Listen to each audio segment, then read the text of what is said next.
بسم الله الرحمن الرحيم لا حول ولا قوة إلا بالله العلي العظيم الحمد لله رب العالمين صلى الله على سيدنا ونبينا أبي القاسم المصطفى محمد اللهم صل على محمد وآل محمد وآله الطيبين الطاهرين لا سيما بقية الله في الأراضين أجل الله تعالى فرجه الشريف اللهم أخرجني من ظلمات الوهم وأكرمني بنور الفهم اللهم افتح علينا أبواب رحمتك وانشر علينا خزائن علومك برحمتك يا أرحم الراحمين. I hope that everyone had opportunity to benefit from the programs for commemoration of the event of Karbala, and we thought to give more chance to brothers and sisters in the group to benefit from these majalis, so it might be good not to have it last week. So this is why we had 1 week off. So now we resume our discussion of 40 hadiths, and as you remember, we were talking about GHIBAH, about backbiting.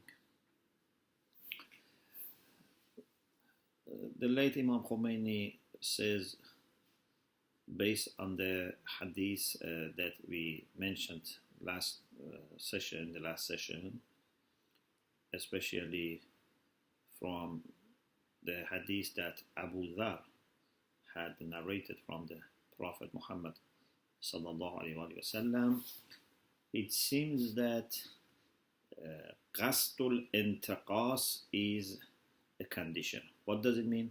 It means the intention of bringing down and lowering the position of the person that someone is backbiting. So if someone, for example, says something, but for example, the brother doesn't want to be said, but it's a good thing, or for example, at least this person doesn't have the bad intention of lowering down, it might not be technically ghibah. Maybe there are other problems with it, like disclosing someone's secret. That's another issue, and we will talk about it. Again, I repeat that this is a very important moral, at the same time fiqh issue, and we should follow our marja or do ihtiyat. So for example, if one marja says that without the intention of lowering down, this is not ghibah, it doesn't mean that it may be applicable to you, because maybe your marja actually says this is not needed. So the best thing is leave it all together, unless, for example, you are sure that your marja says okay, but even at that time, at least moral is better to leave it, because if he doesn't say you should do it, the maximum he says that it is not proved to be haram, and therefore, for example, he may give you permission based on aslul bara'ah. So this is one point.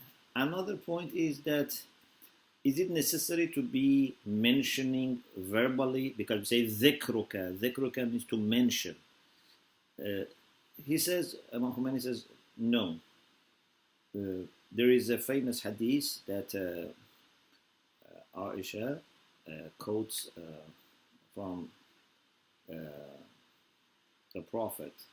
Actually, she talks about herself and what the Prophet told her. And from this we can understand that it's not necessary to be something which is said, because she didn't say anything about that lady. She pointed with her hand, and was a gesture by hand. Let's see the riwayah. She says, دخلت علينا امرأة. A lady visited us. فلما ظلت.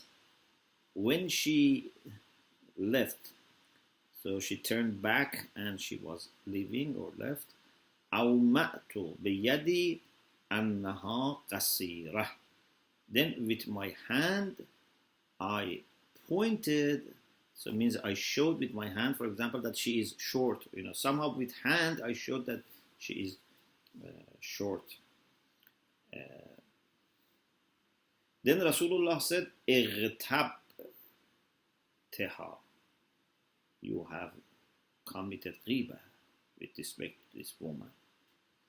So she didn't say anything, but it doesn't need to be said. So dhikr includes also any kind of indication, even it can be by gesture, by sometimes by your face gestures, you can by eyes, you may show something by hand.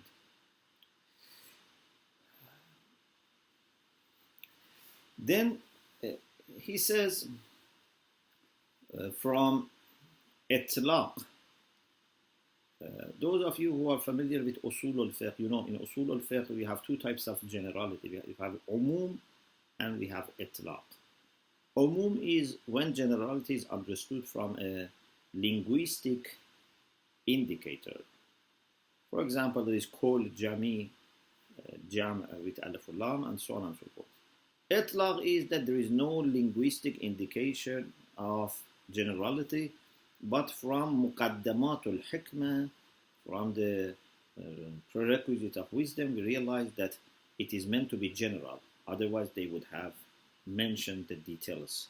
For example, when the lawmaker says, أعتق رقبة, free a slave, and doesn't say رقبة مؤمنة, doesn't mention the detail or a condition. So we can realize that it is meant to be general. If he had said أعتق أية رقبة, this was umum, because أية shows that it is general. But أعتق رقبة, there is nothing to indicate that this is general, but we say, based on requirements of wisdom, that if the speaker had meant a specific type of slave to be free, and he was able to say it, and he didn't say it, so it means that he didn't mean it. Otherwise, he should have said it. So, from itlaq of many hadiths, we can realize that disclosing secrets of mu'mineen, it's haram. Whether it is something that it is related to their body or action or traits of character. We should not disclose secrets of mu'mineen. And it doesn't also make any difference whether you have intention of harming that person's reputation or you don't have intention. You should not do this. Even sometimes if the person is happy, still you shouldn't do it. Why? Because there are things that no one, even the person himself, has the right to publicize. For example, if someone in the past or now has committed a sin or is committing a sin, maybe he doesn't bother, but we should not disclose it. So, as long as people don't know, if someone is mutajahir bil fisq, he does things publicly, that's different. But someone has done something in the past and we don't know, and another person knows, he shouldn't tell us. Even if that person says, I don't mind, you can tell him, no, you should not say it. So, this is a different title. Ghibah is one title for hurma, for prohibition. Disclosing secrets of believers is another title for hurma. So this is something that we have to be careful. Maybe something from one aspect falls under ghibah, and from another aspect falls under another category. Then there can be two reasons for hurma. Sometimes it's not ghibah, but it's another reason for hurma. So it's not that when we say something technically is not ghibah, it's definitely not haram. You have to be careful. There are many, many titles for hurma. that may apply to what we do or what we say with respect to other people. At the end of the session today, inshallah, we will again mention this. So we enter a new chapter, and here Imam Khomeini says that the prohibition of ghibah is something which is agreed on and is ijma'i. So it's something that by consensus is established in our fiqh, and it's one of the zaruriyat actually. Means it's very evident and obvious. It doesn't even need to argue for it. And it's one of the major sins. So no doubt about it. Yes, details, of course, can be discussed. So instead of trying to prove its prohibition, he says, let's focus here on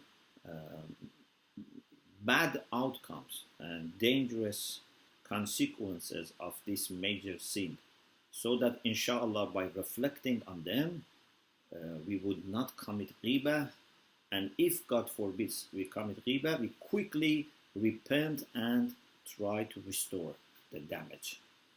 So it's very important just not to be aware that it is haram, to keep thinking and reminding ourselves, so that inshallah we create a kind of immunity in ourselves with respect to backbiting people.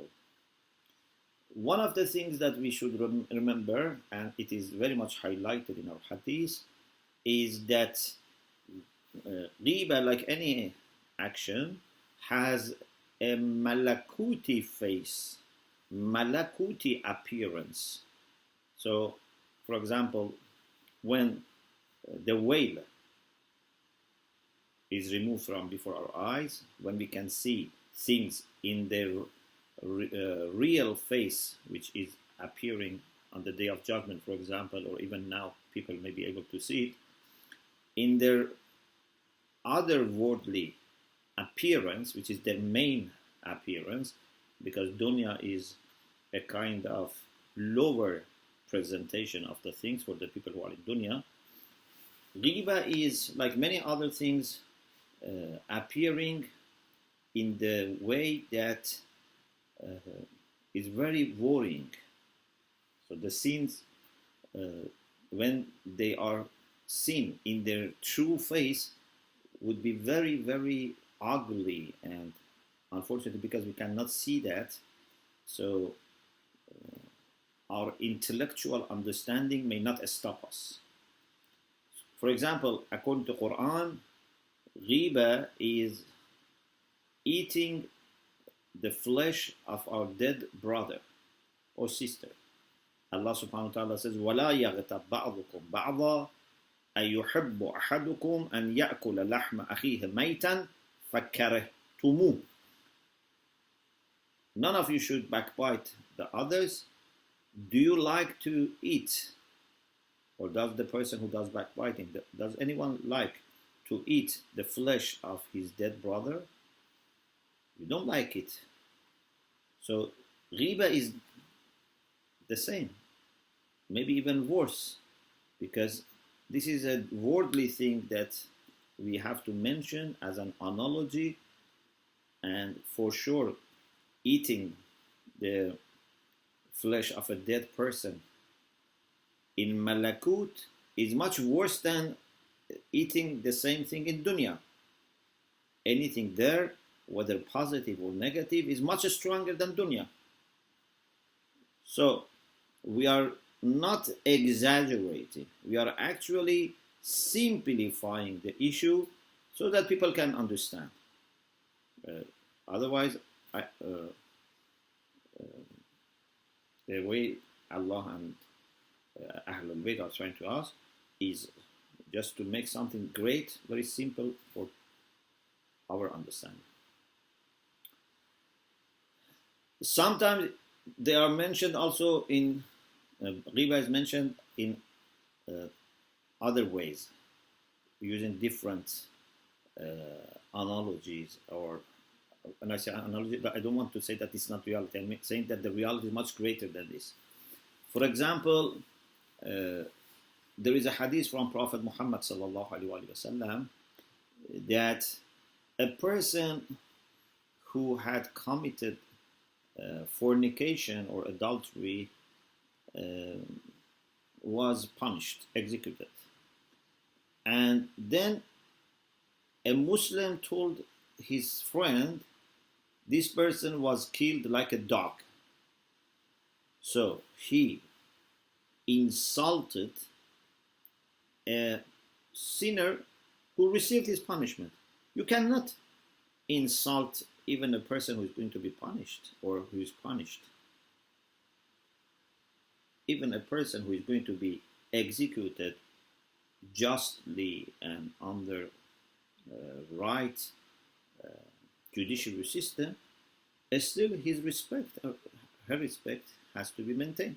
Anyway, these people unfortunately didn't observe respect for that person, and they said he is killed like a dog.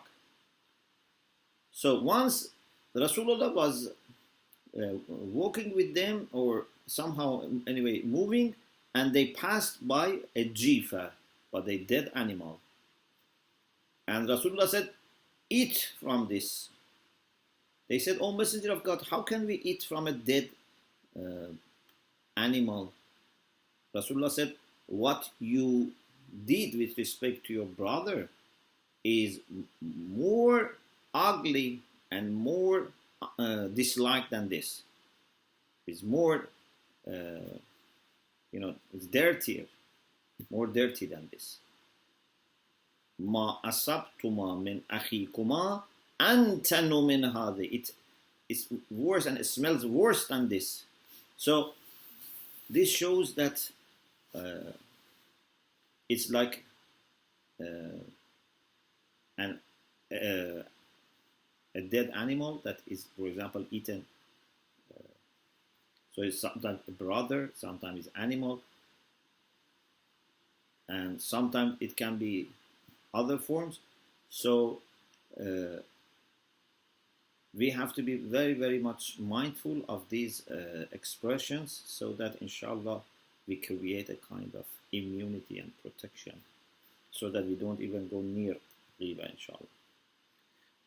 There is a hadith in Majalis by Sheikh al-Saduq rahmatullah alayh, from Amir al-Mu'minin salam, that he said to Nawfal Bukhari, اجتنب الغيبة فإنها إدام كلاب النار.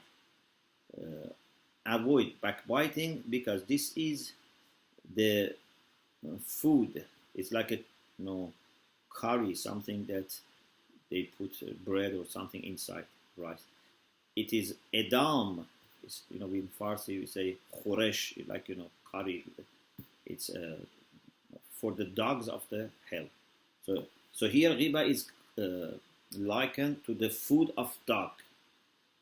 So there are different analogies used, and Imam Khomeini says that it is possible that something in the hereafter has different forms. In dunya, for example, something is either flesh, or it's, for example, bread, or it's stone. But in the hereafter, something can have different forms together, and it's more a matter of fa'il. It's the matter of the doer that can give different forms to the same thing. Or if, for example, suppose in dunya, either something is a monkey or a donkey or a dog or a pig. But in akhirah, we can have a person who is monkey and donkey and dog and pig. It's possible. Why? Because this person has qualities that are qualities of these animals at the same time. Like a person who suffers from different bad traits of character. So don't be surprised if in our hadith we have different analogies to explain the reality of ghibah in the hereafter. Again, Sheikh al-Saduq in Iqab al-A'mal quotes from Rasulullah sallallahu alaihi wasallam. That one was from Amir al-Mu'minin, but it was Sheikh Saduq. Again, Sheikh Saduq quotes a hadith, but it's from Rasulullah. It says, وَمَنْ مَشَى فِي غِيبَةِ أَخِيهِ وَكَشْفَ عَوْرَتِهِ.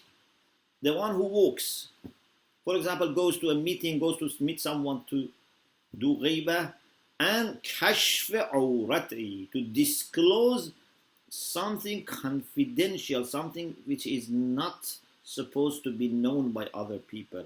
Aura is not a physical part of the body which is private. Aura is more general, means something that is to be kept confidential and private. كانت أول خطوة خطاها وضعها في جهنم. The first step that he takes puts him in hell. Imagine then the next steps just put him deeper and deeper in the hell. وَكَشَفَ اللَّهُ عَوْرَتَهُ عَلَى رُؤُوسِ الْخَلَائِقِ. And it would also lead to his own secret weaknesses and problems be disclosed to people. This is one of the rules of this world, that if someone discloses secrets of other people, he would himself be exposed. In Wasa'il al-Shia, there is a hadith from Imam Sadiq quoting Rasulullah sallallahu alaihi wasallam, says, "Man ightaba imra'an musliman," whoever backbites a Muslim man, woman. Of course, he says man, but man is not necessarily male here, means person. Batala sawmuhu wa nuqidha wudu'uhu. His fasting is void, and his wuzu is also broken, is void. Of course, not in the sense that fiqhi perspective requires that the wuzu or fasting are void. No, but it means that the spirit of fasting, that a spirit of fasting is more important than the form or cast of fasting. What gives taqwa? لَعَلَّكُمْ تَتَّقُونَ كُتِبَ عَلَيْكُمُ الصِّيَامُ كَمَا كُتِبَ عَلَى الَّذِينَ مِنْ قَبْلِكُمْ لَعَلَّكُمْ تَتَّقُونَ. That taqwa needs both the form of fasting and the spirit of the fasting. The same as salat. You need to have the form of salat, and that's when you do the fiqh, bring the fiqh parts and conditions. But you should have presence of heart and taqwa. So, GHIBAH damages the spirit of fasting and wudu. وَجَاءَ يَوْمَ الْقِيَامَةِ يَفُوهُ مِنْ فِيهِ رَائِحَةٌ أَنْتَنُ مِنَ الْجِفَةِ. He would come on the day of judgment, while from his mouth a smell comes which is worse than a smell of a dead animal, a dead living being. To the extent that يَتَعَذَّى بِهِ أَهْلُ الْمَوْقِفِ.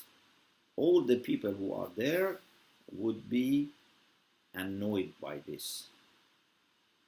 So, even in dunya, it's good to keep distance from such people because they annoy. وَإِنْ مَاتَ قَبْلَ أَنْ يَتُوبَ. And if this person dies before he repents, مَاتَ مُسْتَحِلًّا لِمَا حَرَّمَ اللَّهُ عَزَّ وَجَلَّ. He has died while he has permitted what Allah has prohibited. Means he's in a condition like kufr if he dies like this. Because what Allah says it is haram, he has said it is halal practically. In barzakh also this problem, not only on the day of judgment, even in barzakh. So there is a hadith that Anas says, قال رسول الله صلى الله عليه وآله وسلم مررت ليلة أسري بي على قوم. In the night of Mi'raj, I was taken by some people that they were with their, nails were injuring their faces. And I said to Jibreel, who are these people? And Jibreel said, these are the people who backbite people and get into the uh, reputation and fame of people and their, heirs. So it is interesting that in this hadith, the analogy is that they are injuring themselves, because any person who is doing ghibah indeed is harming himself, not just harming the other party, he's harming also himself and damaging himself. Ishaq ibn Ammar in a hadith in Al-Kafi says, I heard Imam Sadiq quoting from Rasulullah, Ya ma'ashara man aslama bil-lisanihi walam yukhlis al-iman ila qalbihi, or walam yakhlus al-imanu. It can be read too. O group of people who have embraced Islam with their tongue, but they have not purified iman so that it reaches their heart, or iman has not been pure to reach their heart. Don't blame Muslims. لا تظلموا المسلمين ولا تتبعوا أوراتهم, and don't investigate to find out secrets of your brothers and sisters. فإن من تتبع أوراتهم تتبع الله أورته.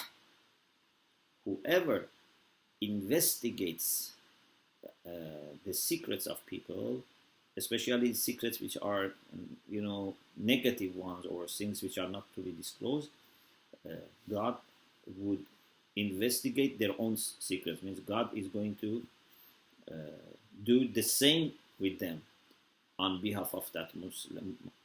وَمَنْ تَتَبَّعَ اللَّهُ أَوْرَتَهُ. And if God is investigating and inspecting, يَفْضَحْهُ وَلَوْ فِي بَيْتِهِ. Even if he doesn't come out, somehow he will be disclosed. Especially today, you can see that you don't need to come out. People can disclose your secrets even if you are at home. So we have to be very careful.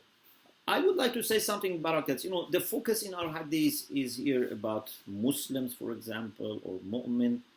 And although our fuqaha normally say, for example, ghibah of mu'minin is haram, but I think it's not that ghibah of other people is not haram or is not bad.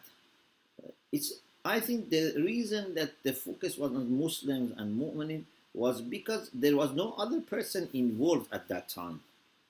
So, they were all Muslims, and they were just trying to say to your brother and sister, don't do this. So I think, I'm not saying it's definitely haram from fiqh perspective, but at least I can say from akhlaqi perspective, it doesn't make difference. You do this even to a person of another faith, or even a person of no faith. From a moral perspective, this is very bad that you do this to any person. But of course it becomes extra bad if you do it to a moral believer and a person who is trying to live a life of piety and respectfully, and has over years managed to live inside society in a way that he has respect. So this is good. This is to be appreciated. It's better than someone who doesn't care. The best is, of course, to have no bad thing which is secret. No negativity there. But at least if someone has managed to hide this, not as hypocrisy, no, because he has been careful about public also respect, and doesn't want to give this impression that these are things that are normal. So no one should commit a sin, but if, God forbid, someone has committed a sin, it's better if it is in private and no one knows about it. Why others are trying to disclose this? it's not good for that person, it's not good for our own public interest if these things become, na'udhu billah, normal and people lose their sensitivity. Then he quotes hadith about how much Allah subhanahu wa ta'ala is concerned about respect of people, especially but believers, but mu'min. Respect of mu'min is like respect of Islam, is like respect of Allah subhanahu wa ta'ala. I'm not saying it's the same, but it's very important. Even sometimes in hadith says it's hurmatul mu'min is more than hurma of Kaaba. Kaaba, if it is destroyed, can be built again. But hurmatul mu'min may not be able to be restored. So Imam Baqir alayhi salam in Al-Kafi has this hadith that Rasulullah again said, Lamma usriya bin Nabi. Imam Baqir says, when the Prophet was taken for Mi'raj, he said, Ya Rabbi, ma halul mu'min indak. My Lord, what is the condition and situation of mu'min in your sight, in your view? And Allah subhanahu wa ta'ala, according to this hadith, said, Ya Muhammad sallallahu alayhi wa sallam, man ahana li waliyan faqad barazani bil muharabah. Whoever humiliates, insults, shows lack of respect, and disregards the respect, we can say it differently, of a friend of mine, a wali of mine, فَقَدْ بَارَزَنِي بِالْمُحَارَبَةِ. He has indeed appeared as fighting me. وَأَنَا أَسْرَعُ شَيْءٍ إِلَى نُصْرَةِ أَوْلِيَائِي. And I am the fastest in helping my friends, my awliya, my mu'mineen, my believers.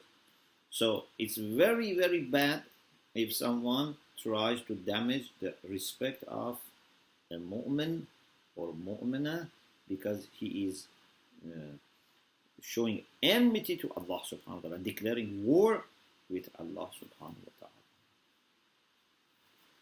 If he is lucky, he would quickly receive some punishment, some warning, so that he would wake up. If he's not lucky, he may not see something quick, but it may lead to real damage in his iman, so that may lose even his iman finally. Imam Sadiq alayhi salam also says that من اغتابه بما فيه فهو خارج من ولاية الله تعالى داخل في ولاية الشيطان.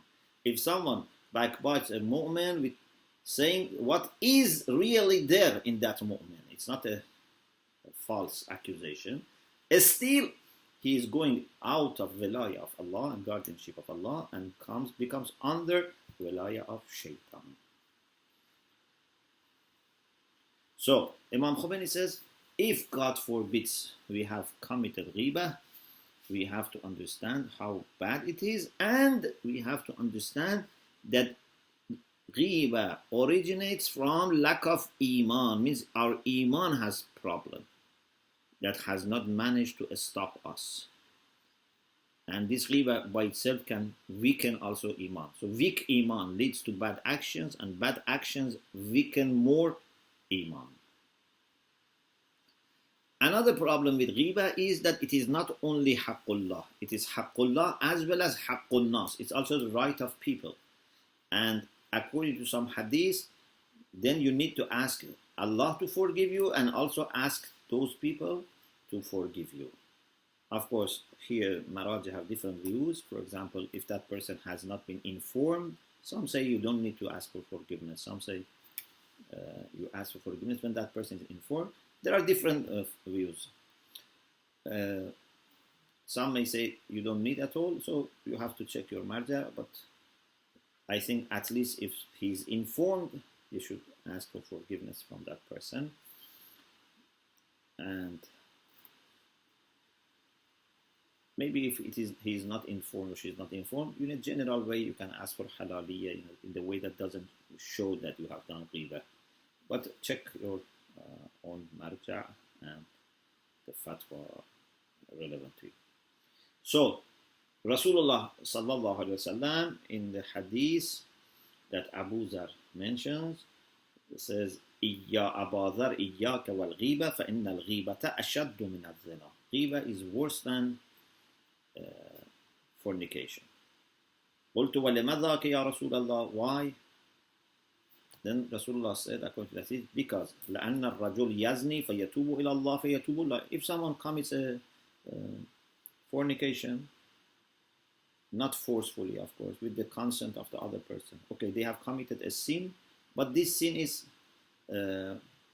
haqqullah. Suppose no one's right is, there. That woman was not married. No, nothing. Just two people made a sin, which is very, very bad. But ghiba is worse than that. We don't want to underestimate zina, but we want to say ghiba is worse than that. One reason is that it's not enough that this person asks Allah for forgiveness. Al-ghiba la tughfar hatta yaghfiraha sahibuha. The person that has been backbiting must be forgiven by the person that he has committed ghiba towards him.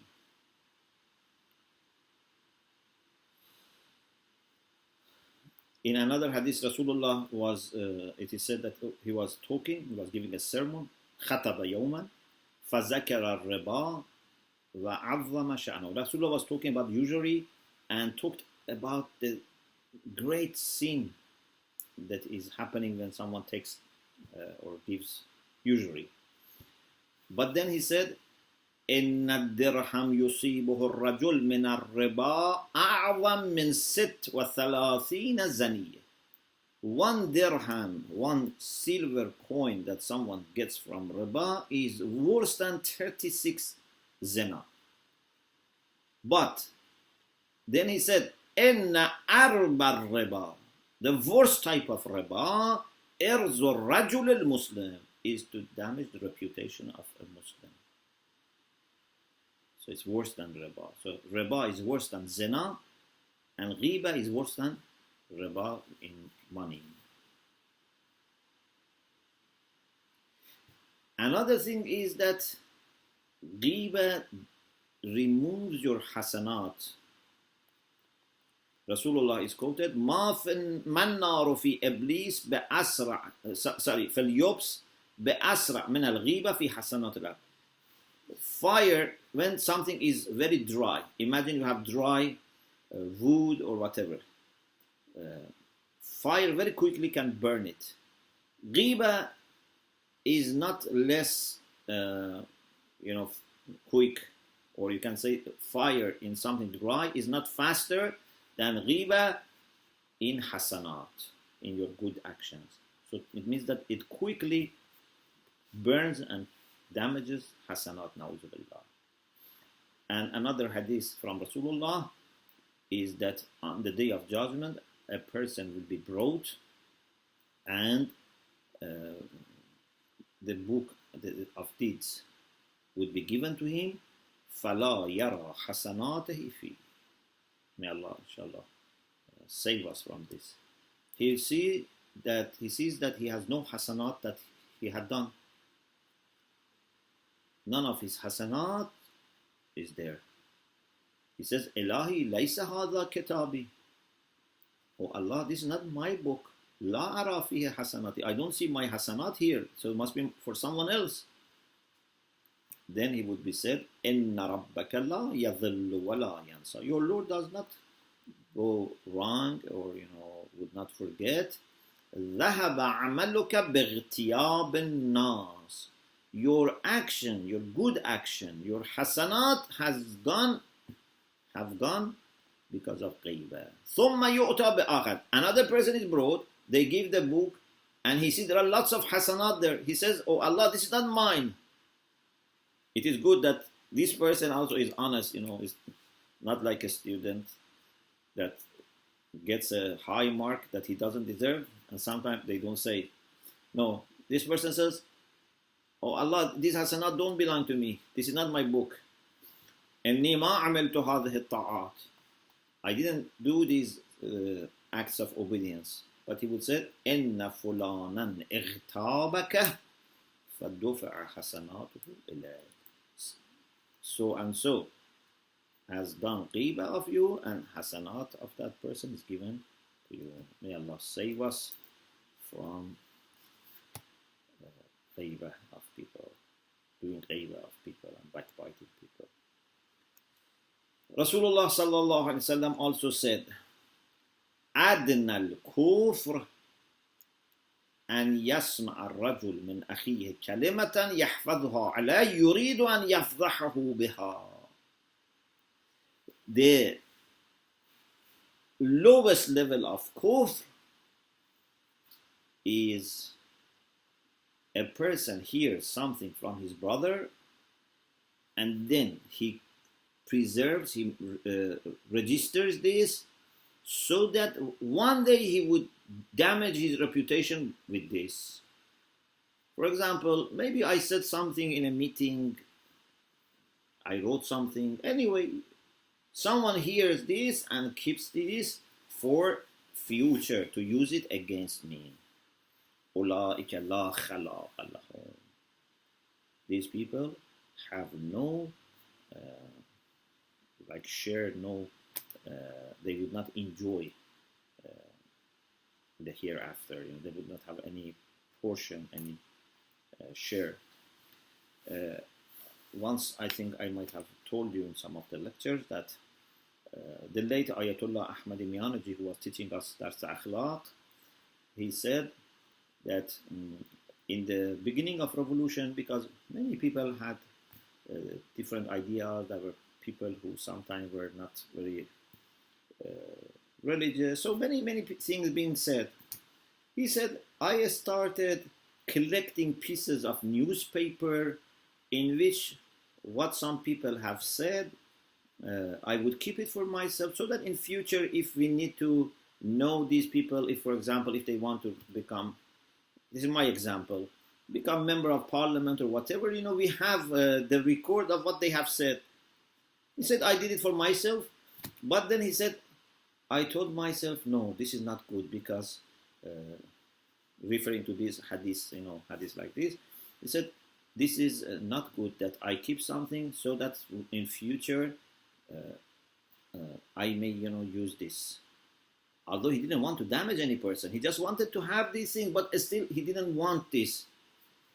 As I said, his intention was good, but he said, these hadiths warned me that even for such reason, that in future, we can verify whether this person is qualified or not, I should not keep these things.